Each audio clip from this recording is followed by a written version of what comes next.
Assalamualaikum warahmatullahi wabarakatuh. Alhamdulillahirabbil alamin. Anak-anak, kita bertemu kembali pada momentum pembelajaran daring mata pelajaran aswaja dan kaidah. Bagaimana kabarnya pada hari ini? Mudah-mudahan kalian baik-baik selalu, sehat bersama keluarga. Amin. Amin. Baiklah, sebelum materi kita sampaikan, mari kita awali dulu dengan doa pada Allah agar materi yang akan saya sampaikan ini semoga mendapatkan ridha dari Allah Subhanahu wa taala dan ilmu yang telah kalian capai semoga dijadikan ilmu yang bermanfaat. Amin. Ila hadratin Nabi Mustafa Muhammadin sallallahu alaihi wasallam wa ila Syaikhul Qadir Jalbati wa ila Kiai Syekh Masyari wa ila muassis Yayasan Lembaga Pendidikan Islam Kebun Sari Malang wa bil khusus ila Bapak dan Ibu Dewan Guru SMP di Malang, siswa-siswi SMP di Malang, syahid dalam Fatihah. A'udzu billahi minasyaitonir rajim. Bismillahirrahmanirrahim. Alhamdulillahirabbil alamin arrahmanir rahim maliki yaumiddin. Iyyaka na'budu wa iyyaka nasta'in ihdinas siratal mustaqim. Siratal ladzina an'amta 'alaihim ghairil maghdubi 'alaihim waladdallin. Bismillahirrahmanirrahim. Raditu billahi rabba wa bil islami dina wa bi Muhammadin nabiyyan wa rasula. Rabbi zidni 'ilma warzuqni fahma waj'alni min 'ibadika salihin. Allahumma salli salatan kamilatan wa sallim salaman taman 'ala sayyidina Muhammadin alladhi tan'alu bil qada wa tanbariju bil qurab wa tuqta bil hawaij wa tunalu bil raghaib wa husnul khawatim wa istaghfar wa wajhil karim wa 'ala alihi wa sahbihi bi kulli lamhatin wa nafasin bi'adadi kulli ma'lumin fi rahmatika ya arhamar rahimin. Bila anak baiklah, sebelum saya lanjutkan, tolong disiapkan buku kalian agar materi yang sampai kali ini bisa kalian catat. Ya, baiklah anak, hari ini kita akan membahas tentang yaitu materi aswaja dan kaidah dengan judul tradisi dan budaya. Ya, tradisi dan budaya. Baiklah, dengan tujuan tradisi dan budaya mapel aswaja kelas 9 ini diharapkan kalian dengan mempelajari bab ini kalian diharapkan bisa mengetahui atau menjelaskan tradisi ahli sunnah wal jamaah. Ya. Yang kedua, memahami tradisi dan budaya berdasarkan kaidah-kaidah fikih. Yang ketiga, perilaku-perilaku yang menunjukkan sikap menghargai budaya dan tradisi. Yang pertama, landasan dasar atau dasar-dasar tradisi. Salah satu ciri yang paling dasar dari aswaja adalah sikap tengah-tengah, sedang-sedang, tidak ekstrim kiri atau kanan, atau yang biasa kita sebut dengan moderat atau tawasud. Sikap ini mampu menjaga para pengikut aswaja dari perilaku keagamaan garis keras yang tidak sesuai dengan syariat Islam. Sikap moderat atau tawasud ini juga memungkinkan para pengikut aswaja untuk melihat dan menilai fenomena-fenomena kehidupan secara benar. Ya. Kehidupan tidak bisa diislamkan dari budaya yang merupakan hasil kreasi manusia untuk memenuhi kebutuhan dan memperbaiki kualitas hidupnya. Karena itu, salah satu karakter dari setiap budaya adalah perubahan yang terus-menerus bagaimana kehidupan itu sendiri. Dalam berhubungan dengan budaya atau tradisi, aswaja mengacu pada salah satu kaidah fikih yaitu al-muhafazah al-qadimi al-salih wal aktu bil al-jadidi as-salih, yang artinya melestarikan hal lama yang baik dan mengambil hal baru yang lebih baik. Kaidah ini menuntun kita untuk memperlakukan fenomena kehidupan secara seimbang dan proporsional. Seseorang harus bisa menghargai hasil-hasil kebaikan yang dibuat orang-orang pendahulu atau tradisi yang ada. Seseorang juga harus bersikap kreatif mencari berbagai terobosan baru untuk menyempurnakan tradisi tersebut atau tercipta tradisi baru yang lebih baik. Sikap seperti ini memacu untuk tetap bergerak ke depan yang lebih baik dan sekaligus tidak menghilangkan akar tradisinya. Aswaja tidak menuduh tradisi itu salah sebelum melihat dan menyelidiki keadaannya sebenarnya atau a priori. Bahkan Fikih Aswaja menjadikan tradisi sebagai salah satu yang harus dipertimbangkan dalam menetapkan sebuah hukum. Hal ini tercermin dalam salah satu kaidah fikih al-adah muhakkamah. Adat menjadi pertimbangan dalam penetapan hukum. Sikap Aswaja tidak menuduh tradisi itu salah sebelum melihat dan menyelidiki keadaan yang sebenarnya atau a priori, memungkinkan kaum Aswaja bertindak selektif dan berhati-hati terhadap tradisi. Aswaja tidak menolak mentah-mentah tradisi itu. Sikap selektif dan hati-hati kaum Aswaja mengacu pada salah satu kaidah fikih, yaitu malayutrikul mulayutrakuhu kullu. Jika tidak dapat dicapai kebaikan semuanya, maka tidak harus ditinggalkan semuanya. Ya. Aswaja dalam menetapkan sebuah hukum dengan mempertimbangkan kaidah fikih al-adah muhakkamah tadi atau adat menjadi pertimbangan dalam penetapan hukum tadi, maka aswaja akan selektif terhadap tradisi karena mengacu pada kaidah fikih mala yudraku kulluhu la yudraku kulluh. Jika tidak dapat dicapai kebaikan semuanya, maka tidak harus ditinggalkan semuanya. Yang B, sikap terhadap tradisi. Pertanyaannya adalah, pertanyaan penting yang harus dijawab di bagian ini adalah bagaimanakah menggunakan kaidah-kaidah fikih dalam mensikapi tradisi.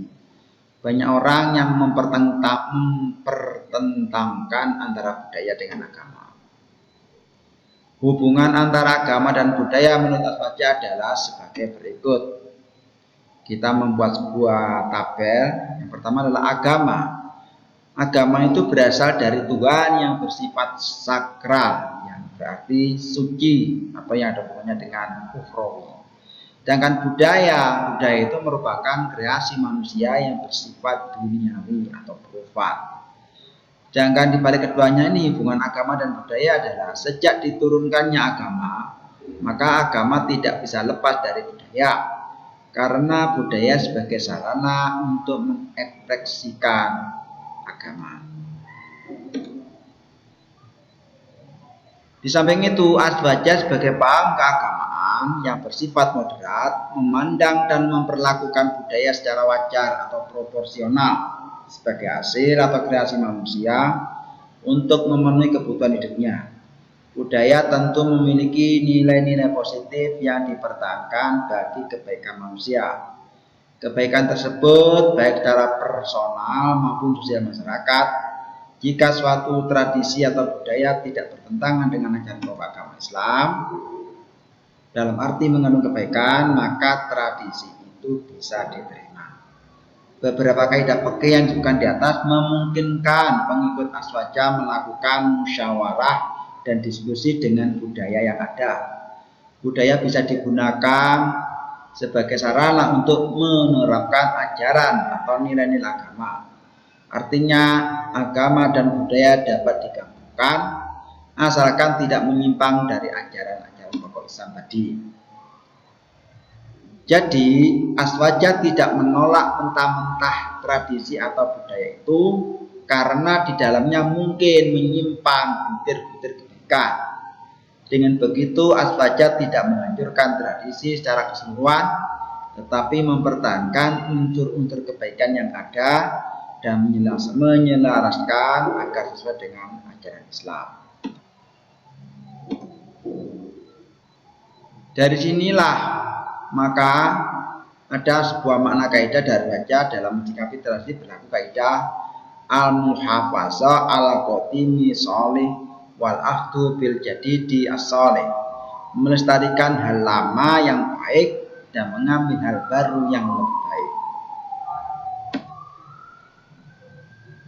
Contoh dalam hal ini seperti selamatan atau kondangan atau kenduri yang sudah ada sebelum Islam datang. Jika kelompok lain memandang selamatan sebagai bid'ah yang harus dihilangkan, maka aswaja memandangnya secara proporsional atau sebuah hal yang wajar. Di dalam selamatan ada unsur-unsur kebaikan. Unsur kebaikan dalam selamatan antara lain merekatkan persatuan dalam masyarakat, menjadi sarana bersedekah dan bersyukur kepada Allah, serta mendoakan yang sudah meninggal. Semua itu tidak bertentangan dengan ajaran Islam, sehingga tidak ada alasan menghilangkannya. Ya. Sementara hal-hal yang bertentangan dengan ajaran Islam seperti sesaji untuk makhluk halus, maka aswaja cara pelan-pelan dengan penuh kearifan menselaraskan untuk merubah maksudnya, yaitu dengan hanya menyembah kepada Allah sebagaimana disyariatkan Islam. Sikap seperti itu telah diteladankan oleh para wali songo dalam menyebarkan Islam di Nusantara. Sikap terhadap tradisi sudah dicontohkan oleh Nabi, seperti sikap beliau terhadap haji. Haji merupakan suatu ibadah yang sudah ada sejak sebelum kelahiran Nabi Muhammad SAW. Nabi tidak menghilangkan haji, tetapi haji diisi dengan ruh tauhid dan hal-hal yang berbau syirik dibersihkan. Sikap inilah yang kemudian diteruskan oleh para sahabat dan pengikutnya, termasuk wali songo yang disebut dengan kaum Sunni atau aswaja. Perbedaan dakwah kaum aswaja dengan kaum non-aswaja adalah sebagai berikut. Kaum Sunni atau aswaja di dalam mempelajari dakwah, kaum Sunni melakukan dakwah dengan arif atau bil hikmah. Sedangkan kaum non-Sunni atau non-aswaja, mereka melakukan dakwah secara destruktif atau merusak dengan cara menghancurkan tatanan atau segala sesuatu yang dianggap sesat. Begitu juga dengan aswaja tidak melakukan aktivitas dakwah dalam satu tatanan kehidupan yang saling menghargai dan damai. Sedangkan kaum non-Sunni atau non-aswaja, mereka berdakwah dengan penuh kekerasan. Masya Allah, na'udzubillah min dzalik. Cara dakwah dengan kekerasan dan menyalahkan orang lain dapat kita temui akhir-akhir ini dalam FPI, yaitu Front Pembela Islam, Majelis Mujahidin Indonesia atau MMI, Hizbut Tahrir Indonesia atau HTI, dan masih banyak lagi.